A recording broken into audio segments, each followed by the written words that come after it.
রাজ্যে দুটো উপনির্বাচন ছিল, একটা বিধানসভা আর একটা লোকসভা। বিধানসভাটা ছিল কলকাতায় আর লোকসভাটা ছিল রাজ্যের অন্যতম বড় শিল্পাঞ্চল আসানসোলে।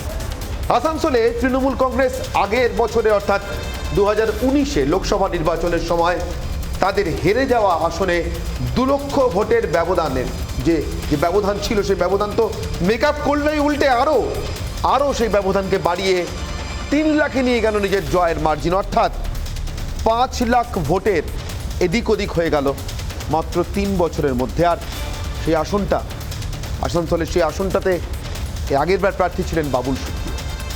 যে আসন বাবুল ছেড়ে এসেছিলেন, সেই আসনে শত্রুঘ্ন এসে তৃণমূলকে জয় তো দিলেনই, রেকর্ড জয় দিলেন, এবং সব দিক থেকে রেকর্ড। নজির ভাঙা আরও একটা কারণে, তার কারণ জন্মলগ্নে তৃণমূল কংগ্রেস 1998 সালে যে বিধানসভা বা যে লোকসভা আসনগুলো জয় করার স্বপ্ন দেখেছিল, তার লিস্টে উপরের দিকে থাকলেও কোনো দিন আসানসোল লোকসভায় তৃণমূল কংগ্রেস জয়ের খাতা খুলতে পারে। এবার পারল। এ রাজ্যে ক্ষমতায় আসার 11 বছর পর, তাও বাবুল সুপ্রিয় ছেড়ে আসা আসনে। আর বাবুল সুপ্রিয় যিনি আসনটা ছেড়ে এসেছিলেন, তিনি বালিগঞ্জে প্রেস্টিজ ফাইটে জিতলেন কি ঠিকই, কিন্তু জয়ের ব্যবধান অনেকটা কমে গেল বাবুলের। প্রেস্টিজ ফাইটে জিতলেন বটে বাবুল, কিন্তু বামেরা উঠে এলো 2য় স্থানে, আর বিজেপি নেমে গেল কোনো মতে 3য় স্থানে। এই উপনির্বাচন কি তাহলে অনেকগুলো ইঙ্গিত একসঙ্গে দিচ্ছে? বিজেপির পিছিয়ে পড়া, বামেদের পুনরুত্থান, তৃণমূল কংগ্রেসকে কোনো বার্তা মানুষের, নাকি তৃণমূলের জন্য শুধুই জয় আর নিশ্চিন্ত থাকা? আমাদের বিশেষ প্রতিবেদন।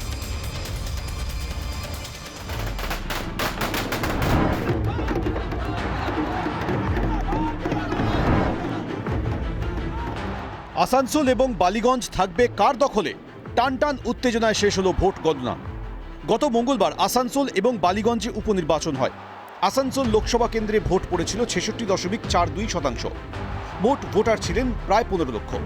অন্যদিকে বালিগঞ্জে ভোট পড়েছিল 41.23%। মোট ভোটার ছিলেন প্রায় 2.5 লক্ষ। হাই প্রোফাইল ভোট নিয়ে শুরু থেকেই উত্তেজনা ছিল তুঙ্গে। শিল্পাঞ্চলে কোন ফুল ফুটবে তা নিয়ে ছিল চাপা উত্তেজনা।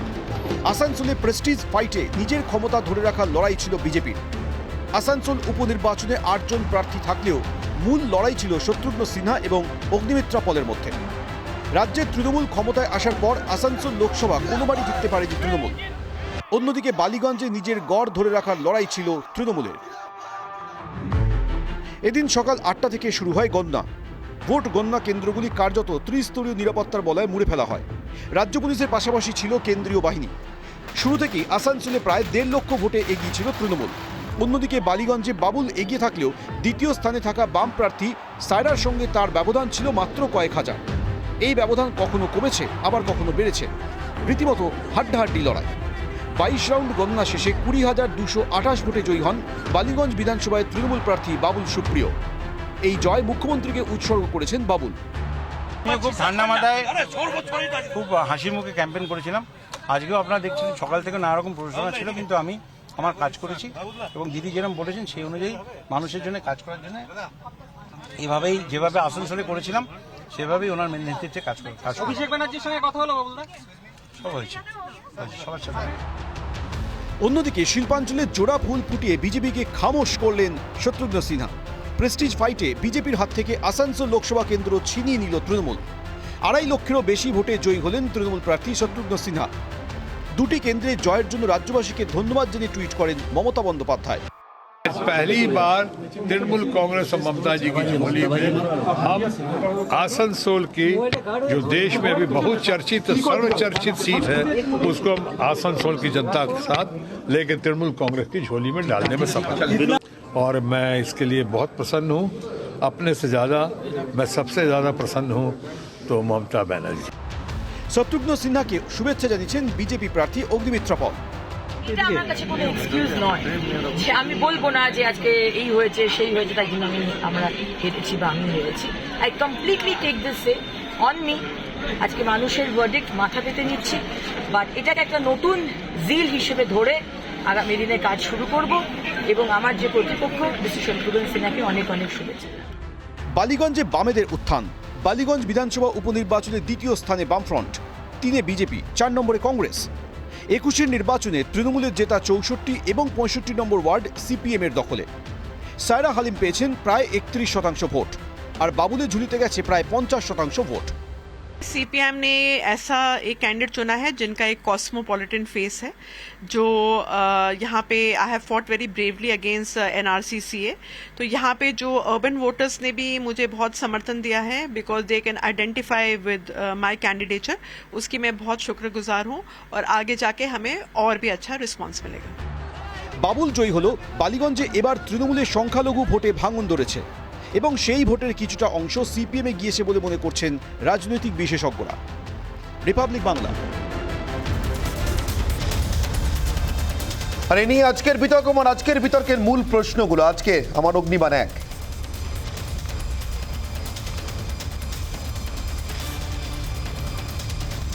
পশ্চিমবঙ্গে বিজেপির কি পিছু হটা শুরু? অগ্নিবাণ 2।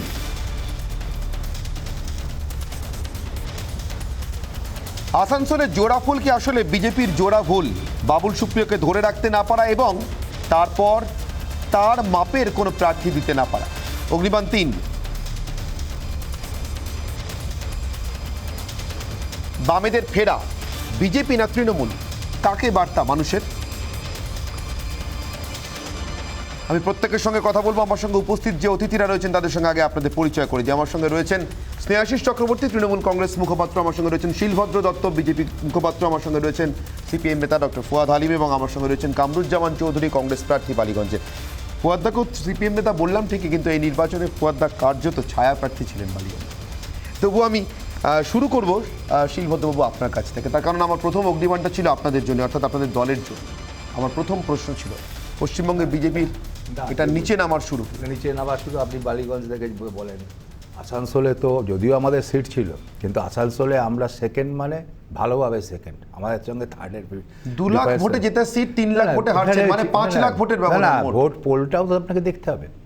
আজকে যে পার্সেন্টেজ অফ ভোট, বালিগঞ্জে 41% ভোট পোল হয়েছে, ওখানেও যে ভোট পোলটা হয়েছে, আর 2রা মের পরে যেভাবে পশ্চিমবাংলার আইন শৃঙ্খলার অবস্থা হয়েছিল, মানুষ ভোট দিতে যাচ্ছে না, মানুষ ভোট দিতে যায়নি। আজকে সেটা একটা ব্যাপার আছে। তারপরে আরো অনেক আনুষ্ঠানিক প্রার্থী তো বললেন যে না আমার কোনো সমস্যা নেই, আমি বলছি না রিগিং হয়েছে। শুনুন, প্রার্থী মহানুভবতা দেখেছেন, প্রার্থী ভালো কথা বলেছেন, প্রার্থী আজ হেরে যাবার পরে কোনো কারণ দেখাননি, কিন্তু এই প্রার্থী আজকেও ধাক্কা মার খেয়ে, মানে তার গাড়ি আটক হয়েছে। এই প্রার্থী ভোটের দিন ঘুরতে গিয়েও তাকে আটকে দেওয়া হয়েছে। আজকে পাণ্ডবেশ্বরে 95,000 ভোটে লিড নিয়েছে তৃণমূল একটা বিধানসভা কেন্দ্রে, সেখানে প্রার্থী আমাদের দলের লোককে ঢুকতে দেওয়া হয়নি। এসবগুলো অনেক আছে। আজকের দিনে এইগুলো বলে হয়তো লোকে বলবে হেরে গেছে, অনেক কথা বলছেন, কিন্তু একটা বিষয় হচ্ছে একটা ভোটের নির্ভর করে অনেক কিছুর ওপরে। বাই ইলেকশনে ভোট পোল কম হয়, সেখানে এক্ষেত্রে অতিরিক্ত ভোট পোল কম হয়েছে, মানুষ ভোট দিতে যায়নি। পশ্চিমবাংলার আইন শৃঙ্খলার অবস্থা যেখানে গিয়ে দাঁড়িয়েছে সেটা হয়েছে। 2 হচ্ছে আজকে বালিগঞ্জের যদি হিসেবটা দেখেন, বালিগঞ্জের হিসেবে 3টে ওয়ার্ডে, 3টে এবং 4টে ওয়ার্ডে সিপিএম অনেকখানি এগিয়েছে। সে কথায় হচ্ছে যে মাইনরিটি অধ্যুষিত অঞ্চলে সিপিএম এর এগিয়ে যাওয়াটা, এটা বিজেপির কমা বোধহয় মনে হয় না, এটা তৃণমূলের কমা হতে পারে। আর যেখানে মানে হিন্দু ডমিনেটেড এরিয়া, সেখানে বিজেপি সেকেন্ড হয়েছে। কিন্তু তার মানে হচ্ছে একটা ভোটটা ভাগ হয়েছে। ভোটটা আজকে যদি ভয় কেউ পেয়ে থাকে সেটা তৃণমূল, কারণ তৃণমূলের ভোট কমছে। বিজেপির যে ভোট পোল একটা 65% না কত পার্সেন্ট ভোট পোল 41-এ নেমেছে, মানুষ ভোট দিতে যাচ্ছে না। সেখানে ভোটের রেজাল্ট নিয়ে এত আলোচনা করার কিছু আছে বলেই তাও মনে হয়। স্নেহাশিস বাবুর কাছে যাই। স্নেহাশিস বাবু, তাহলে এই ভোটের ফলে একটা চোনা পড়ে থাকলো, মানুষ ভোট দিতে যাননি, তাই এমন জয় তৃণমূলে, না হলে অন্যরকম হতে পারতো বলছে না এখন শিলভদ্র যে যুক্তিগুলো দিচ্ছে সেই যুক্তির সাথে কিন্তু বাস্তবের মিল থাকছে না। এই কারণে ধরে নিলাম প্রচুর সন্ত্রাস, তৃণমূল প্রচুর সন্ত্রাস করেছে এই বিধানসভা নির্বাচনের পর। তো এটা তো একটা সুযোগ ছিল, যেখানে সেন্ট্রাল ফোর্সের মাধ্যমে 122 কোম্পানি ভোট দিয়ে ভোট হয়েছে। মানুষ তো এখানেই ভোট দিয়ে তার প্রতিবাদ জানায়, সেখানে ভোটটা আপনাদেরই দিল না। সেন্ট্রাল ফোর্স পাড়ায় থাকে না, পাড়ায় অত্যাচারটা সেন্ট্রাল ফোর্স থাকে না, সেন্ট্রাল ফোর্স বুথে থাকে। নির্বাচন কমিশন বলে লাভ হয় না, কারণ নির্বাচন কমিশনের পুরো অফিসারটা রাজ্য সরকারের, পুরো অফিসারটা রাজ্য সরকারের। আর সেন্ট্রাল ফোর্স বুথে থাকে না, বুথে থাকে। সেন্ট্রাল ফোর্স পাড়ায় থাকে না, পাড়ার টর্চারে থাকে না। সুতরাং ওইগুলো বলে হয় না। কিন্তু শিলভদ্র বাবু, যদি এমন অবস্থা, এমন পরিস্থিতি সেন্ট্রাল ফোর্স বা সেন্ট্রাল ইলেকশন কমিশন দেখতো যেখানে মানুষের ভয় আছে, তারা কি যেত না? বা সেন্ট্রাল ইলেকশন তারা বুথ দেখেছে, তারা এটা বুথ তো একটা সামলেছে, সুযোগ ছিল। তারা বুথ বিষয়টা তা সামলেছে। নয়। তারপরে বিষয়টা হচ্ছে সেন্ট্রাল ফোর্স, শুনুন, সেন্ট্রাল নির্বাচন কমিশন যাই বলুন, রাজ্য নির্বাচন কমিশনে বসে থাকে এই রাজ্যের অফিসার।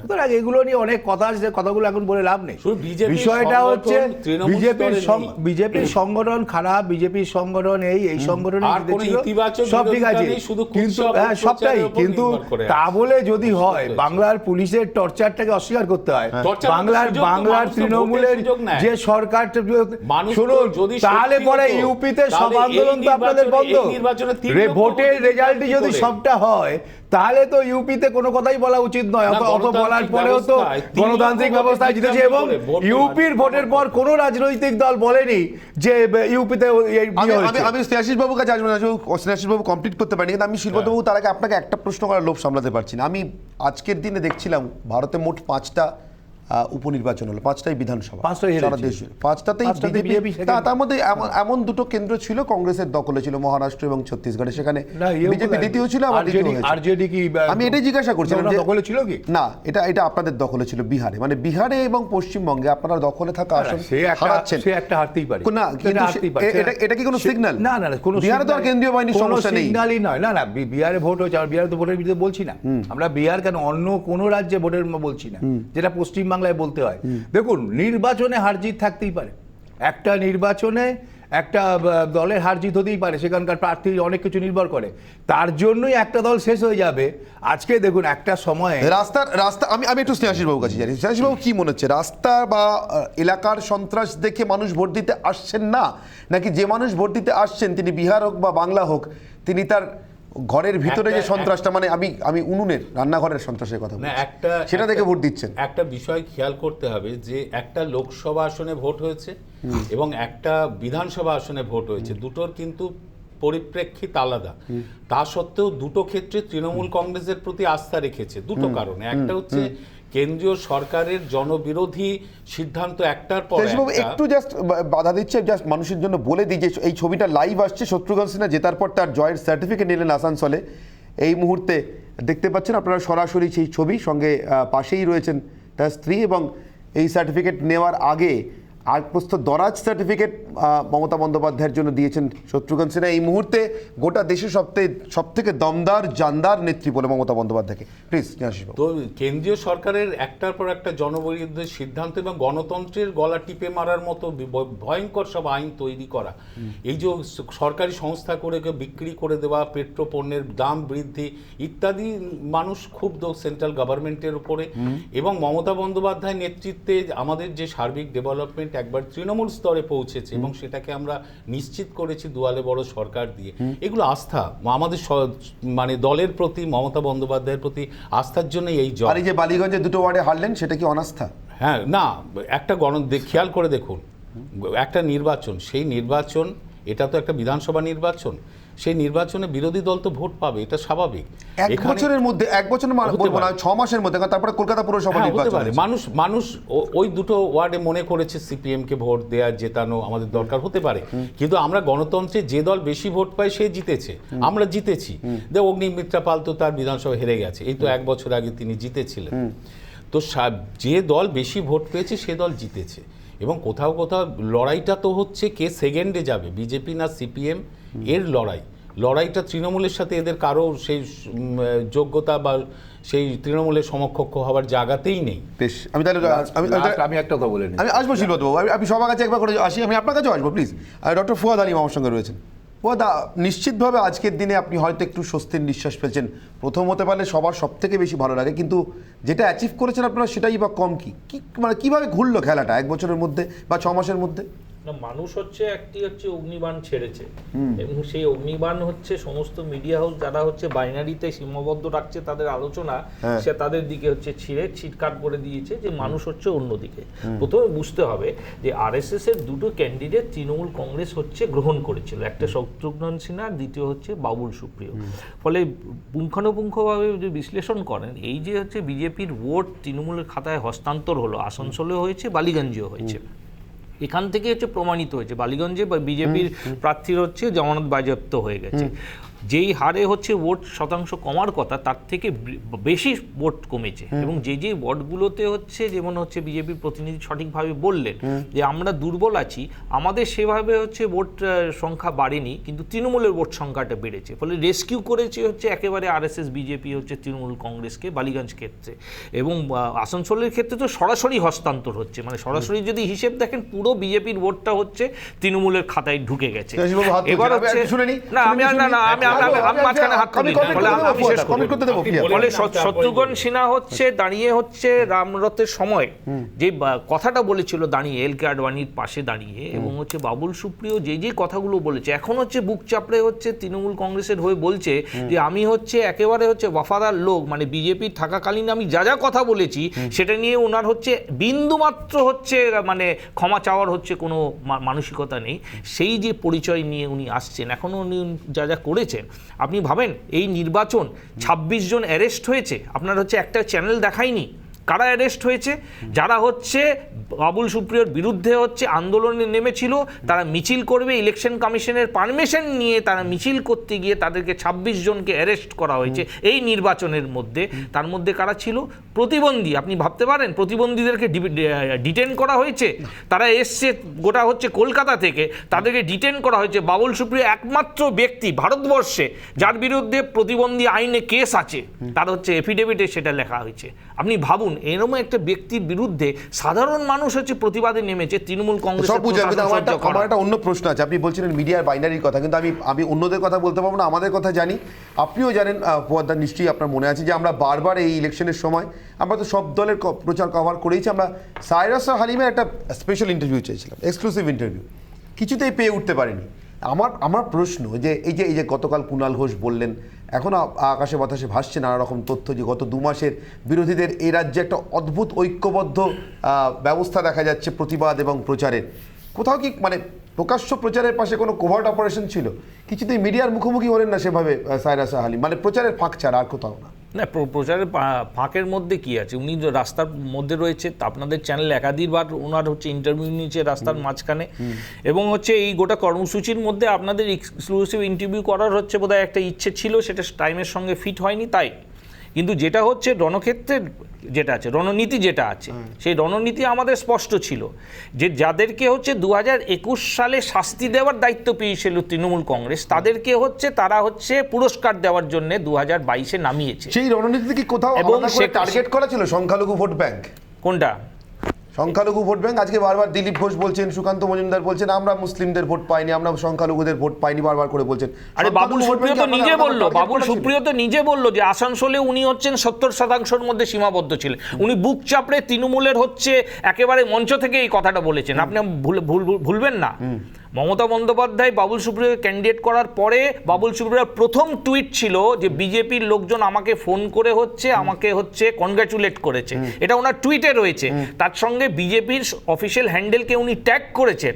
মানে ভাবুন, তৃণমূলের মধ্যে থেকে সাহসের সঙ্গে বাবুল সুপ্রিয় বলছে তৃণমূলের তরফ থেকে একটা প্রতিবাদ হয়নি। বাবু না, এটা ফুয়াদ্দারও যুক্তি দিচ্ছেন, বিষয়টা কিন্তু অন্যরকম। আমি ফ্যাক্টটা রাখলাম, আমি যুক্তি বাবুল সুপ্রিয়র টুইটটা ফ্যাক্ট আছে, আমার কোনো যুক্তির ব্যাপার নেই।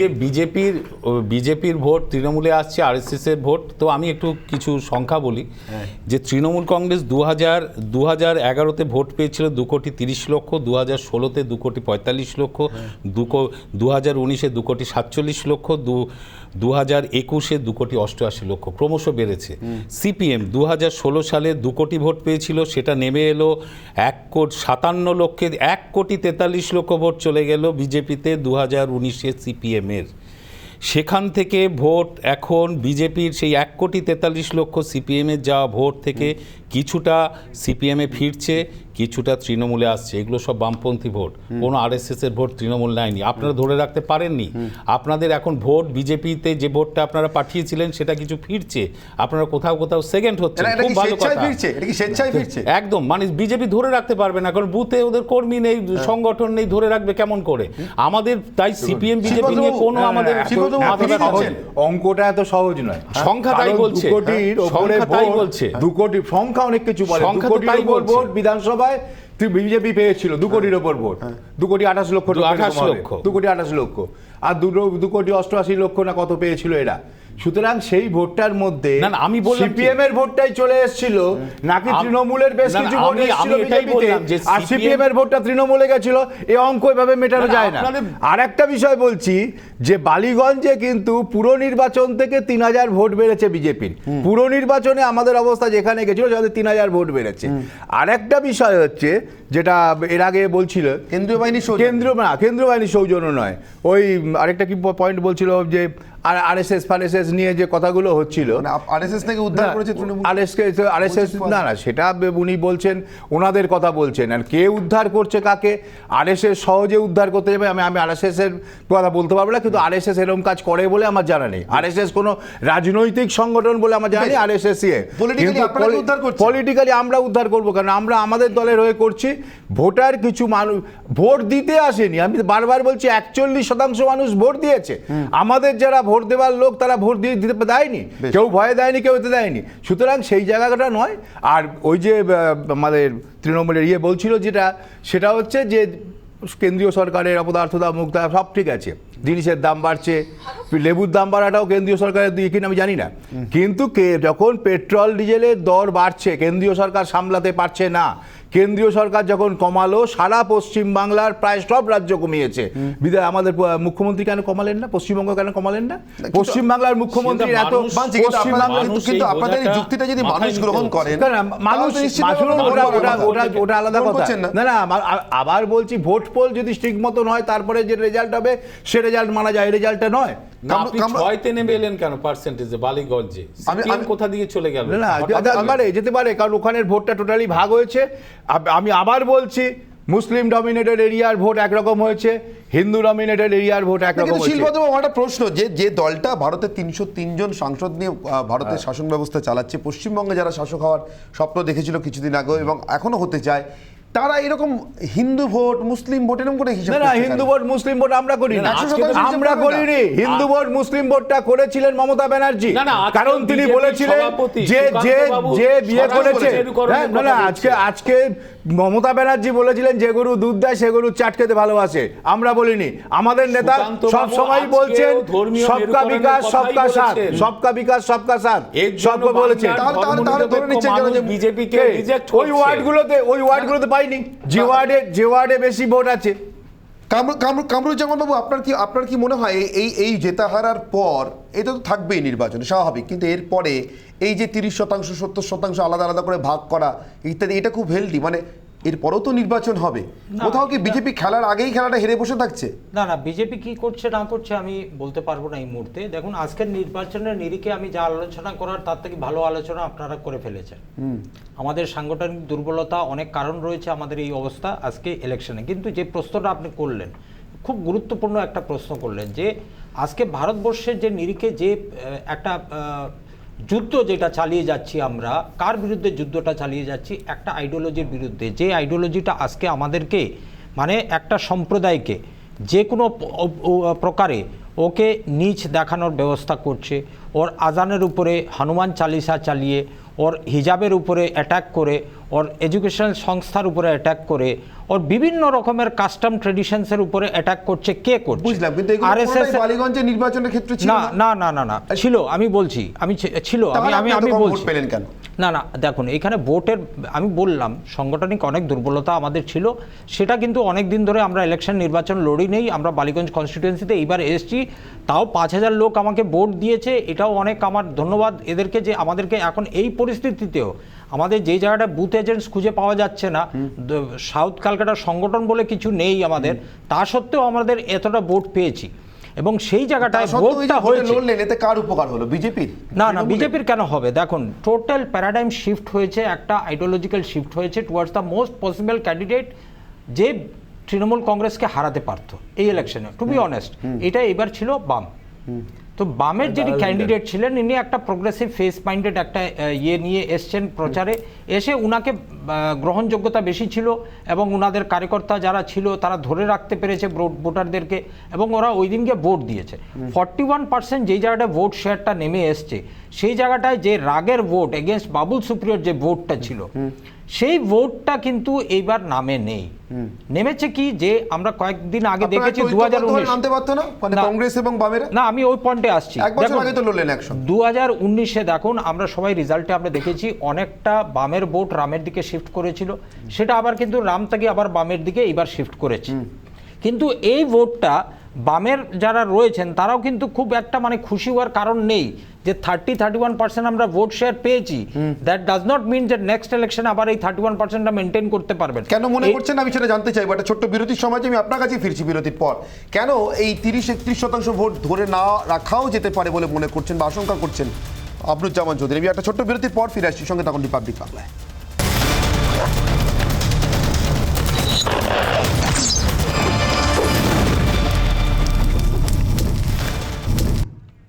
কামরুজ্জামান চৌধুরী কংগ্রেসের প্রার্থী এই নির্বাচনে বলছিলেন এই 30-31% ভোটটাও ধরে না রাখা যেতে পারে, তেমন একটা আশঙ্কার কথা বলছিলেন। কেন বলছিলেন আমি শুনে নিই, তারপর আমি সব রাজনৈতিক দলের বক্তব্যে আসবো। এই ভোটটা হয়েছে দেখুন একটা প্রকারে একটা শ্রেণীর কাছে অ্যান্টি বাবুল সুপ্রিয়র একটা ভোট হয়েছে, সেটা কতদূর ব্যালট বক্সে গিয়ে পৌঁছেছে সেটা একটা সন্দেহের বিষয় আছে। কিন্তু যেটা বামরা পেয়েছে 30% ভোট শেয়ার, সেই কিন্তু অ্যাবসলিউটলি যেটা আজকে যদি ম্যাডাম সায়রাজি ওখানে নাও থাকতেন বা অন্য বামের কোনো একটা মুসলিম ক্যান্ডিডেট ওই জায়গাটা থাকতেন, হয়তো বামেরা যেহেতু ওনাদের অর্গানাইজেশন স্ট্রেংথটা রয়েছে হয়তো এতটা 30% চলে যেত। এই মুসলিম ক্যান্ডিডেট শব্দটা বলছেন কেন? আমি বলছি বিজেপিও বলছে যে হিন্দু ভোট মুসলিম ভোট পাইনি বা পাবো না, ওটা জানা কথা ইয়ে পাবো না। এখন বাবুল সুপ্রিয়র যে মন্তব্য ছিল সেটা একটা কমিউনিটির বিরুদ্ধে ছিল, সেই কমিউনিটিটা বাবুল সুপ্রিয়কে অ্যাকসেপ্ট করেনি কোনো অবস্থাতে একদম last 2 days of the election অবধি। কিন্তু লাস্টের দিনটা ইলেকশনের লাস্টের দিন যেই আপনার complete total election machinery including MMIC মন্ত্রী এমএলএ সবাই নেমে গেছেন মাঠে বালিগঞ্জ। ইভেন আমাকে বলতে লজ্জা লাগছে ইলেকশনের একদিন আগে মমতা ব্যানার্জি স্বয়ং বালিগঞ্জে পায়ে হেঁটেছেন, সাইলেন্টলি প্রচার করে গেছেন ওই জায়গাটায়।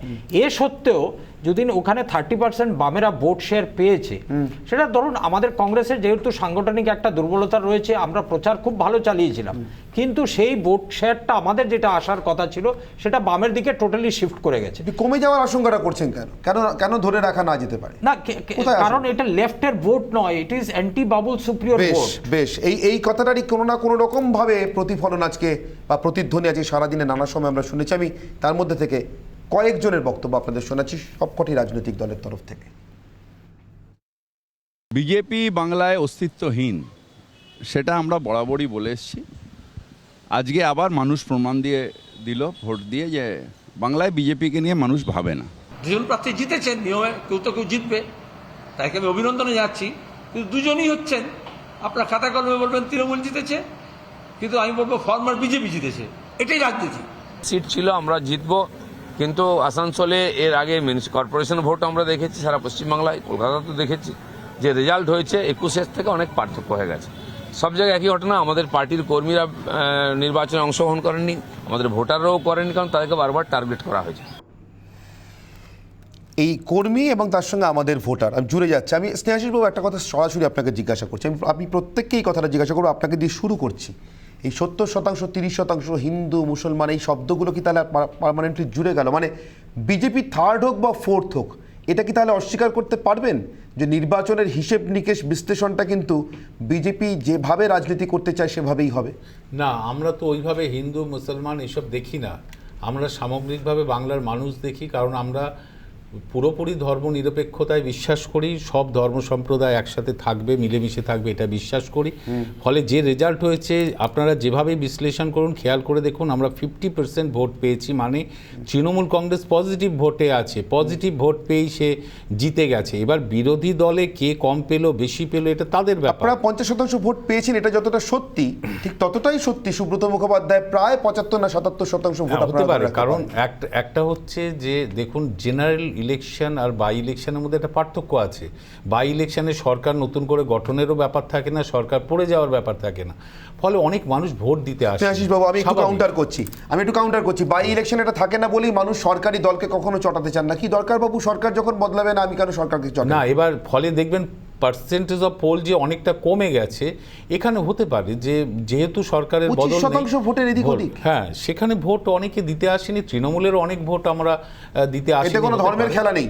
না না, এটা ওরকম কোনো খেলা নেই, মানুষ ভোট অনেকেই দিতে আসেনি, এখানে আমাদেরও একটা বড় অংশ ভোট দিতে আসেনি, হয়তো জিতে যাবে এটা ভেবেছে। শিলভদ্রবাবু, আমি আবারও জিজ্ঞাসা করবো, আপনারা শাসন করছেন গোটা ভারতে, করতে চান পশ্চিমবঙ্গে, তাহলে যদি একটা অংশের মানুষ আপনাদেরকে ভোট দেবেন না ধরেই নেন, তাহলে কিভাবে আমরা ধরে নেব না? বিরোধী রাজনৈতিক দলগুলো নিজেদের মধ্যে লড়াই দেখায়, কিন্তু সবাই এক হয়ে বিজেপির বিরুদ্ধে সাম্প্রদায়িকতার প্রশ্ন তোলে, সে তারা তুলছে। কিন্তু আমার কথা হচ্ছে তৃণমূল একদম ধর্মনিরপেক্ষ দল, কিন্তু সে দলের নেত্রী বলেন যে গরু দুধ দেয় সে গরুর চাট খেতে পারা যায়।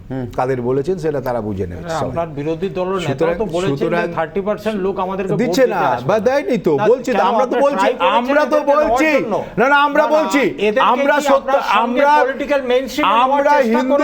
আমরা হিন্দুত্বের কথা বলছি, কারণ আমরা সরাসরিভাবে হিন্দু রাষ্ট্র ডিক্লেয়ার না, আমাদের প্রধানমন্ত্রী সবসময় বলছে সবকো সাথ সবকো বিকাশ, কিন্তু আমাদের কথা হচ্ছে আমাদের কথা হচ্ছে হিন্দু রাষ্ট্র নয়, বা শুধু হিন্দুদের জন্যও নয়, কিন্তু হিন্দুদের ভালোর জন্য আমরা কথা বলবো। এটা বাঁচে কেন? কংগ্রেস কি হিন্দুদের ভালোর জন্য করে না? কংগ্রেস কি করেছে তার রেজাল্ট সারা ভারতবর্ষে বুঝে যাচ্ছে। কংগ্রেসটাকে ছাড়ুন, কংগ্রেসকে কেউ ধরছে না, কংগ্রেসকে কেউ ধরছে না, এবং আজকে কংগ্রেস সব থেকে ঠিকা কি অঠিকা নয়, আমরা আমাদের কথা বলছি, হিন্দুরা হিন্দুদের ঠিকা নিচ্ছে কি না নিচ্ছে তারা বুঝবে, কিন্তু আমাদের কথা হচ্ছে কংগ্রেসের কথা কে শুনবে? কংগ্রেস আপনি সাথে থেকে সিপিএম চালানোর জন্য রাখছেন, আবার বলছেন সিপিএম আছে বলে এখনো পারছেন না। হ্যাঁ বলছি, দেখুন প্রধানমন্ত্রী 1-2 দিনের মধ্যে তিনি, আমি দেখলাম কিছুক্ষণ আগে, তিনি ভারতবর্ষের 4টে জায়গায় হনুমানের স্ট্যাচু তৈরি করবেন, মূর্তি বসাবেন, বড় করে ঘোষণা করেছেন, খুব ভালো কথা। মমতা ব্যানার্জি জগন্নাথের মন্দির করছে, জগন্নাথের আমি ওসব বলছি না, দীঘা জগন্নাথের মন্দির করছে। দাঁড়াও আমাকে বলতে দাও না, আমার কথা আমি কি বলছি,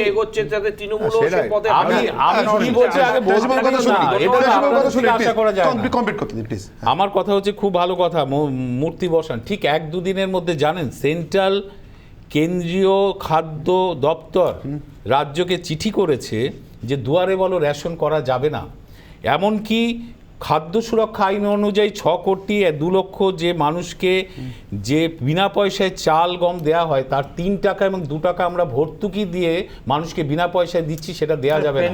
বলুন, এটাই হচ্ছে ব্যাপার। কেন বন্ধ হয়ে রয়েছে রাজ্যতে? আমি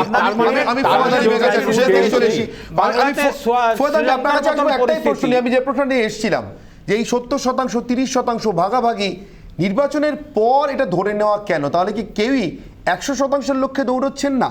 আপনাদের প্রার্থীর জয় নিয়েও তো প্রশ্ন, আপনাদের প্রার্থী দ্বিতীয় স্থানে আসা নিয়েও তো প্রশ্ন উঠছে, তিনি নাকি নির্দিষ্ট একটি ধর্ম সম্প্রদায় বলে এবং অন্য প্রার্থীর বিরুদ্ধে তাদের রাগ আছে বলেই তিনি এতটা ভোট পেলেন।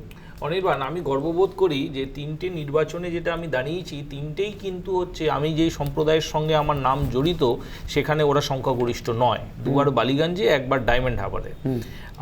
সায়রা যেখান থেকে দাঁড়িয়েছে সেখানে কিন্তু সংখ্যালঘুরা কিন্তু সংখ্যাগরিষ্ঠ নয়, তারা মাইনরিটি, ওখানে একটা বড় প্রভাব আছে ওদের। ফলে যারা এইটা নিয়ে দৃষ্টিভঙ্গি থেকে কথাবার্তা বলে তারা হচ্ছে ওই সংকীর্ণ হচ্ছে রাজনীতি করে। এই যে বাবুল সুপ্রিয় বললো না, আমি তো এর আগে শুধু 70% উপরে ফোকাস করতাম, এটা হচ্ছে বিজেপির থাকাকালীন উনি এই কাজটা করেছেন। বিজেপির মুখপত্রগুলো কিন্তু আজকে দাঁড়িয়ে ওনাকে কিন্তু কটাক্ষ করেনি, ওকে কন্ডেম করেনি, তৃণমূলও নীরবতা পালন করেছে, এই কথা যেটা বাবুল সুপ্রিয় বলেছে। ফলে আপনি যদি দেখেন একেবারে নির্বাচনকে কেন্দ্র করে কি করে হচ্ছে ধর্মীয় মেরুকরণের ভিত্তিতে হচ্ছে মন্তব্য পরপর হয়ে গেছে, এবং তৃণমূল এবং বিজেপি উভয় পক্ষ হচ্ছে গিলে নিয়েছে। তাহলে নাম্বার গেমে কে 1, 2, 3, 4 থাকলো সেটা বড় কথা নয়, তাহলে ধরে নেব ওই কথাটাই সত্যি প্রশান্ত কিশোরের বলা যে বিজেপি থাকবে বলে। আমি একটা উপনির্বাচনে 2, 3, 4 কে কি কোথায় কি এখানে হবে এখানে আমরা গর্ববোধ করে বলতে পারি যে আমাদের আদর্শটা হচ্ছে সব থেকে আগে, এবং সেই আদর্শের জন্য হচ্ছে আমরা হচ্ছে ক্যান্ডিডেটের হচ্ছে ধর্মর যে পরিচয় তার ভিত্তিতে দাঁড়িয়ে হচ্ছে একটা নির্দিষ্ট এটা প্রমাণ করে দিল, আমরা এখানে প্রমাণ করে দিলাম মানুষ ধর্মনিরপেক্ষতা চায়, তারা ধর্ম চায়। আপনি কি কন্টেম করেছেন বাবুল সুপ্রিয়কে? আপনাদের কেন ওনাদের নেত্রী বলতে পারেন গরুর সঙ্গে তুলনা করতে পারেন কাউকে, কথা বললো আপনারা কন্টেম করেছেন সময় দেওয়ার জন্য। কিন্তু বাতাবরণ রাখছে, কিন্তু যেমন নির্বাচনী হোক, উপনির্বাচন হোক আর সাধারণ নির্বাচনী হোক, আমার মনে হয় এমন একটা নির্বাচনের পর যিনি জিতুন বা যারাই হারুন না কেন, আবার যদি কোনো বিশ্লেষণ আমরা এরকমভাবে বসি, বিতর্কে বসি, বোধহয় সেই দিনটা বা সেই সন্ধ্যাটার প্রতীক্ষা আমাদের থাকবে যেদিনকে সবাই 100% ভোট এবং তাতে কে কত শতাংশ পেলেন সেটা নিয়ে আলোচনা করা যাবে, তাতে যিনি জিতুন আর যিনি হারুন। আপাতত অনির্বাণের অগ্নিবাণের বিতর্ক পর্ব আজ এখানেই শেষ করছি। ফিরে আসছে ছোট্ট বিরতির পর সেরা ব্রেকিং খবরগুলো নিয়ে। সঙ্গে থাকুন রিপাবলিক বাংলা।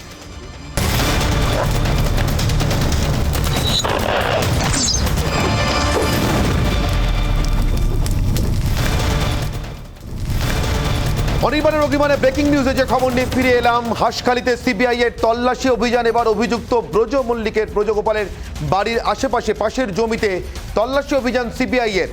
রাতের অন্ধকারে টর্চ জেলে তল্লাশি সিবিআই এর। হাঁসখালিতে অভিযুক্ত ব্রজর বাড়ির পাশের জমিতে তল্লাশি। আমাদের প্রতিনিধি পিঙ্কি রয়েছেন আমার সঙ্গে। পিঙ্কি, হঠাৎ আজকে আবার এই তল্লাশি অভিযান এই সময় কেন? দেখো, মূলত বেশ কিছু মিসিং লিঙ্ক এখনো পর্যন্ত রয়েছে, বেশ কিছু উদ্ধার হওয়ার তথ্য কিছু রয়েছে। তার জন্য আজকের এই মুহূর্তে একদম সিবিআই এর আধিকারিকরা এই মুহূর্তে চলে এসেছেন ব্রজর বাড়ির পাশে, এবং তুমি দেখতে পাচ্ছ সিআরপিএফ এর আধিকারিকরা রয়েছেন এখানে দাঁড়িয়ে রয়েছেন, এবং ঠিক তার ভিতরে যে জঙ্গল দেখতে পাওয়া যাচ্ছে, ব্রজর বাড়ির একদম লাগোয়া একটা জঙ্গল, পুকুর রয়েছে, সেই পুকুর এবং জঙ্গলে তল্লাশি অভিযান চালাচ্ছে সিবিআই আধিকারিকরা টর্চ হাতে। এবং যেমনটা সূত্র মারফত খবর পাওয়া যাচ্ছে, অনির্বাণ, সঙ্গে সিবিআই এর সঙ্গে একজন অভিযুক্ত রয়েছেন যাকে গামছা মুড়িয়ে এই গ্রামে নিয়ে আসা হয়েছে, এবং ভিতরে তাকে সঙ্গে নিয়েই কিন্তু তল্লাশি অভিযান চলছে। বলা যেতে পারে আজকের প্রথম সিবিআই এর হাতে অ্যারেস্ট হয়েছে এক অভিযুক্ত। সেই অভিযুক্ত তাকে জেরা করা হয়েছে, রয়েছে প্রভাকর, রয়েছে ব্রজ, এবং এই অভিযুক্তকে সঙ্গে নিয়ে কিন্তু সামনে তোমাকে দেখাবো একজন অভিযুক্ত রয়েছে, যে কে রয়েছে আমরা এই মুহূর্তে জানতে পারছেন, তবে একজন অভিযুক্ত রয়েছেন। নিশ্চিতভাবেই তদন্তের স্বার্থে তার মুখ ঢাকা দেওয়া রয়েছে। আপাতত তোমাকে ধন্যবাদ পিঙ্কি, কথা বলছিলাম আমাদের প্রতিনিধি পিঙ্কির সঙ্গে, এবং জানাচ্ছিলেন কিভাবে হাঁসখালিতে এই মুহূর্তে রাতের অন্ধকার নেমে যাওয়ার পরও তল্লাশি অভিযান চালিয়ে যাচ্ছে সিবিআই। চোখ রাখবো পরবর্তী খবরে। এবার পরিকল্পনা বদল মাওবাদীদের, ঠিক আগের পথে আগের মতো করে নয়। হিংসার রাজনীতির পথ কোনোভাবেই ছাড়ছে না মাওবাদীরা, কিন্তু সেই হিংসা নামিয়ে আনার ধরনে বদল আনছে মাওবাদীরা। এবার টার্গেট কিলিংয়ের লক্ষ্য মাওবাদীদের। বিস্তারিত জানবো আমাদের প্রতিনিধি অর্ণবের সঙ্গে কথা বলে। অর্ণব, ঠিক কিভাবে এবং কি নতুন কায়দায় এই টার্গেট কিলিংয়ের চেষ্টা মাওবাদীদের?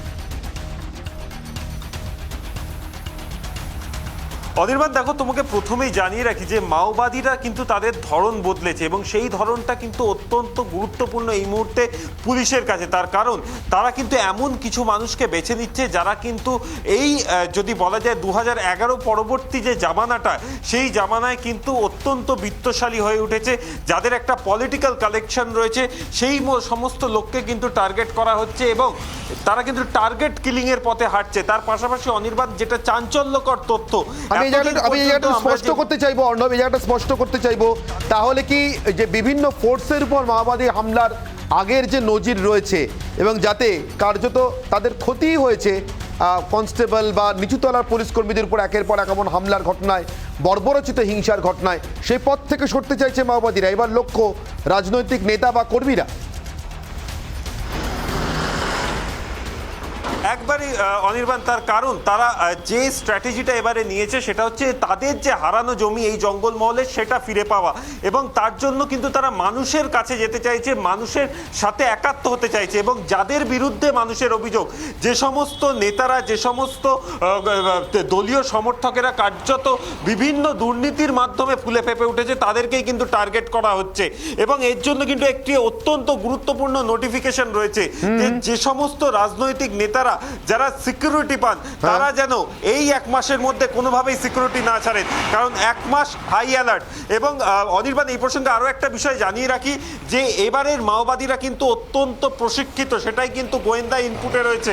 তার কারণ তারা আসাম এবং মণিপুরের যে বিচ্ছিন্নতাবাদী গোষ্ঠীগুলো রয়েছে তাদের সাথে কিন্তু তারা ট্রেনিং করেছে এবং ট্রেনিং করে অত্যাধুনিক অস্ত্রে কিন্তু তারা প্রশিক্ষিত হয়েছে এবং সেইভাবে আপাতত তোমাকে ধন্যবাদ অর্ণব। অর্থাৎ একদিকে নতুন রকম ভাবে প্রশিক্ষণ, আরো আধুনিক প্রশিক্ষণ, অস্ত্রশস্ত্রের প্রশিক্ষণ, এবং অন্যদিকে নতুন ধারায় আক্রমণের চেষ্টা, রাজনৈতিক নেতা বা নেত্রীদেরকে টার্গেট কিলিং এর লক্ষ্য নিয়ে মাওবাদীরা জঙ্গলমহলে এবার ফেরার চেষ্টা করছে। তাই 1 মাসের হাই অ্যালার্ট, বিশেষ করে রাজনৈতিক নেতাকর্মীদের জন্য। চোখ রাখবো পরবর্তী ব্রেকিং খবরে। রাহুল এবং প্রশান্ত কিশোরের বৈঠক নিয়ে রীতিমতো জল্পনা কল্পনা। রাহুল গান্ধী প্রশান্ত কিশোর বৈঠক নিয়ে এই জল্পনা, কংগ্রেস থেকে যোগদান করছেন পিকে। কথা বলবো আমাদের প্রতিনিধি সৃজিতার সঙ্গে। সৃজিতা, কি জানা যাচ্ছে? দেখো অনির্বাণে, ইতিমধ্যেই কেসি বেণুগোপাল, সোনিয়া গান্ধী, রাহুল গান্ধীর সঙ্গে বৈঠক হয়েছে প্রশান্ত কিশোরের কাছে। সেই জায়গা থেকে একটা জল্পনা তো উস্কেই গিয়েছে যে কংগ্রেসে তিনি যোগদান করছেন কিনা। তবে তার মধ্যে তিনি কংগ্রেসে যোগদান করুক বা না করুক, তার মাঝখানে আরও যে একটা গুরুত্বপূর্ণ খবর এই মুহূর্তে পাওয়া যাচ্ছে সেটা হচ্ছে যে কংগ্রেসের জন্য রণকৌশল তৈরি করছেন পিকে।